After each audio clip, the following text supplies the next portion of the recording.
Dema mirov bi şev di jor de li deşta Herranê temaşe dike kumbetên ku bi ronahiyan hatine xemilandin bala mirovan dikişîne.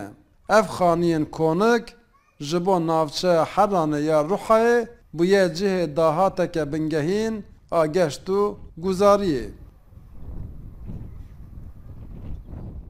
Ev xaniyên konik li cîhanê tenê li sê welatan hene. Li bajarê Kurdan Rûhayê, Heleba Sûriyê û bajarokê Alberobello ya İtalyayê. Dema mirov lê dinêre, mirov dibêje qey her konikek ango kumbetek xaniyek e. Lê nexêr, her xaniyek divê herî kêm ji sê konikan pêk bê. Xaniyê herî mezin ê konik jî ji 22 odeyan pêk tê û niha ew jî bûye mala çandê ya Herranê.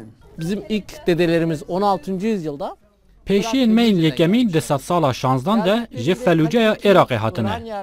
Dema ku hatine, bi ev tuxlayên ku li kelê û xirbeyan dîtine, ew xanî çêkirine. Li gorî sîstema hewayê çêkirine. Hawênê hênikin û zivistanî germin. Her qubeyek ji 1500 û 1600 tuxlayan pêk tê. Xercê tuxlayan heye. Ava gulan, sibîlka hêkê û xalîşînk û kaye.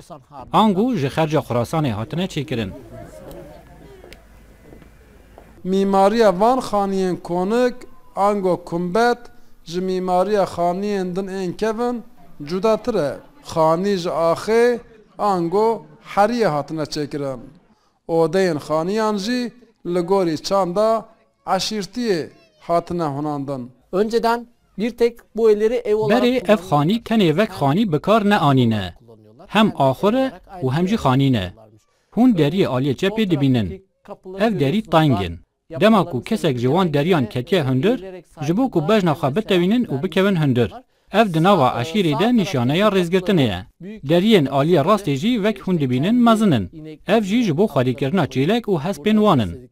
Vî tiştî nîşan dide. Berê mirov bi hilma heywanan jî xwe germ dikirin. Hewşa mala çandê ya Herranê bi bermahiyên kevin hatiye xemilandin. Weke stûdyoyeke girtina sûretan e. Geştiyar ango turîstên ku tên serdana xaniyên Herranê li odeyan cil û bergên vê heremê li xwe dikin. Hinek ji wan derbasî nava hewşê dibin û li ber conî û mîrkutan kêliya herî xweşik bi riya wêneyan dikin bîranîneke bêhempa. Arkadaşım sayesinde Bisaya hevala xwe min ev dernas kir cihekî pir xweş e. Ez ji Afyonê têm. Ez li vir dibêjim qey di dewrên berê de dijîm cilûbergên pir xweşik in. Tam li gorî modeyê ne.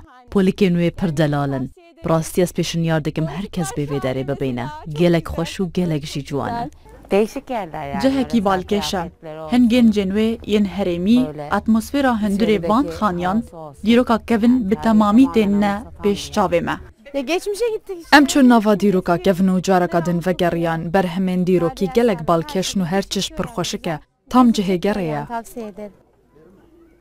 Ne tenê ji bajarên cuda ji nava Rûhayê û navçeyên wê jî gelek kes hene ku ev der nedîtine û qesta dîtina xaniyên Herranê dikin.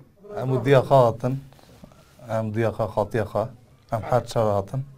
Megan vara doş bin, kaçaya çıtına, xaşu, herra xaşe. Gîxanî berê, tiştê berê, kincê berê. Yani mesela vana, mesela televizyonê de din, va kincana, va malêhanî, va tiştana. Ama îro me her canlı değil gerçekten pir xweş e, pir mekêf girti yani. Taybetiyeke xaniyên konik ên Herranê ew e ku xerca wan ji spîka hêkên hêştirmeyan axa şewitandî, zeyta gulan û kayê hatiye çêkirin.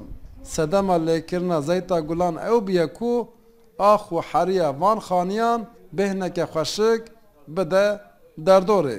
Ew bêhna gulan niha nemaye. Lê xweşikî û delaliya van xaniyan her maye.